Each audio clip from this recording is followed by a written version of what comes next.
नमस्कार दर्शकों, स्वागत है आपका एक बार फिर बंधन समाचार में और मैं हूं आपके साथ ऋचा वर्मा। आइए आपको दिखाते हैं जिला बिजनौर की इस वक्त की बड़ी खबर हमारे संवाददाता तुषार वर्मा की खास रिपोर्ट के साथ। बिजनौर जनपद में पिछले 24 घंटों में रुक रुक कर हो रही मूसलाधार बारिश ने कई दिनों से पड़ रही गर्मी से लोगों को राहत दी है और बारिश के कारण मौसम सुहाना हो गया है। लेकिन रुक रुक कर हो रही बारिश से गली मोहल्लों की सड़कों पर पानी भर गया, नाले भी ओवरफ्लो हो रहे हैं, नदी नाले उफान पर हैं। जनपद में बारिश के कारण कई क्षेत्रों में पानी भर जाने से लोगों को काफी दिक्कतों का सामना भी करना पड़ रहा है। बारिश का असर विद्युत आपूर्ति पर भी देखा गया है। कई घंटों तक बिजली की आपूर्ति बाधित रही। मौसम विभाग के अनुसार अगले 1-2 दिन मौसम ऐसा ही रहने का अनुमान है। इस दौरान बारिश जारी रहने की संभावना है।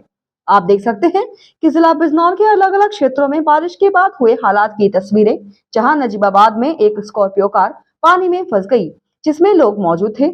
उनमें चीख पुकार मच गई। ग्रामीणों की मदद से स्कॉर्पियो को पानी के तेज बहाव से रस्सी डालकर बाहर निकाला गया। कार में फंसे लोगों को सुरक्षित जगह पहुंचाया गया। किरतपुर में बड़ा विशालकाय बरगद का पेड़ भी बारिश की वजह से जमीन धंस जाने के कारण धराशायी हो गया, जिससे वहां मौजूद लोगों में भगदड़ मच गई। बारिश से लोगों के घरों, दुकानों में पानी भर गया। ग्रामीण इलाकों में एक गांव से दूसरे गांव जाने का संपर्क मार्ग पानी के बहाव में बह गया, जिससे कई गांव का एक दूसरे से संपर्क टूट गया। स्कूली बच्चों को भी सड़कों पर हुए जल भराव से होकर गुजरना पड़ा, जिन्होंने अपने क्षेत्र के जिम्मेदारों से गुहार लगाई है।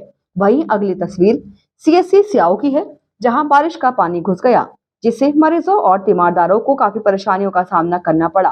भारी बारिश के चलते किसानों की फसलें भी जलमग्न हो गई। गरीब लोगों को उनके कच्चे मकान गिरने का भय सता रहा है। तो किसानों का कहना है कि बारिश आफत की बारिश बन रही है। पशुओं के लिए चारा लाने की समस्या उत्पन्न हो रही है। खेतों में खड़ी फसल भी नष्ट होने की कगार पर पहुंच गई है। वहीं भारी बारिश के कारण धामपुर में भी गली मोहल्लों में जलभराव की स्थिति बन गई। सिहारा रोड, कालागढ़ रोड सहित तमाम जगहों पर भारी पेड़ गिर गए, जिससे विद्युत आपूर्ति भी ठप हो गई और रास्ता भी जाम हो गया। सभी तस्वीरें जनपद बिजनौर के नजीबाबाद, शेरकोट, चांदपुर, किरतपुर, भागोवाला, धामपुर, कोतवाली देहात सहित दर्जनों क्षेत्रों और गाँव की है।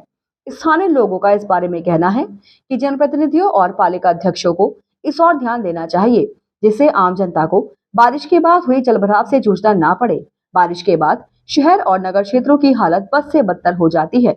इन लोगों को इस ओर ध्यान देना चाहिए। किसानों का कहना है कि ये बारिश आफत की बारिश बन रही है। पशुओं के लिए चारा लाने में समस्या भी उत्पन्न हो रही है। खेतों में खड़ी फसल भी नष्ट होने की कगार पर पहुंच गई है। कच्चे मकानों के गिरने की आशंका बनी हुई है। क्या नाम है आपका? उदय सिंह है मेरा नाम।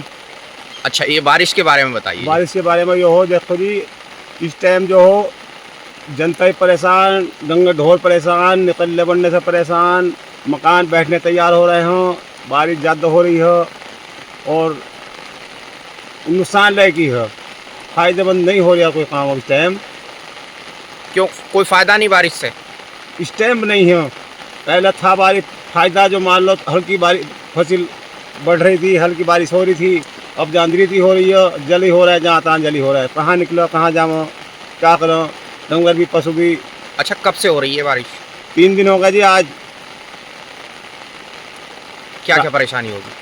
3 दिन हो गए, दिन रात बरस तो हो ना, तो ये आदमी बाहर निकल सकता है, ना डंगर ढोर बाहर निकलता, ना उससे लिए चारा कहीं से आवेगा, तो डंगर भी भूखे मरने तैयार हो रहे हों। तो ये आदमी तो परेशान है, कहाँ जाओ गौत मुट्ठी लेने के लिए, चारा लेने के लिए। क्या नाम है आपका? रणजीत सिंह। अच्छा, ये जो बारिश हो रही है, इस बारिश से क्या फायदा है और क्या नुकसान है, ये बताइए। बस 2 दिन पहले जो बारिश से उससे तो फायदा था, लेकिन 2 दिन बाद जो बारिश हो गया, इससे फसलों को ज़्यादा नुकसान हो गया, घना पानी भर गया, आगे को ज़्यादा नुकसान की जरूर। इससे ऐसा कोई फायदा होने वाला नहीं है। और जी भाई राहत की सांस ये समझ लो, जो पहले गर्मी थी उससे तो कुछ फायदा, लेकिन नुकसान ज़्यादा हो गया। और अब क्या जो पड़ेगी वो नुकसान की रहेगी। अच्छा, अब क्या क्या नुकसान है? मैं अब तो फसलों को, जो खड़ी फसल थी वो नष्ट होने जा रही है, और जो गांव में जो पानी भर रहा है उसकी वजह से जंगल परेशान, मकान जानवर भी परेशान, और घर बैठने को तैयार है। आदमी चलने निकलने से, बैठने से, हर तरह से परेशानी है। तो ये थी इस वक्त की बड़ी खबर और ऐसे ही ताजा खबरों की जानकारी के लिए हमारे चैनल को सब्सक्राइब करें और देखते रहें बंधन समाचार।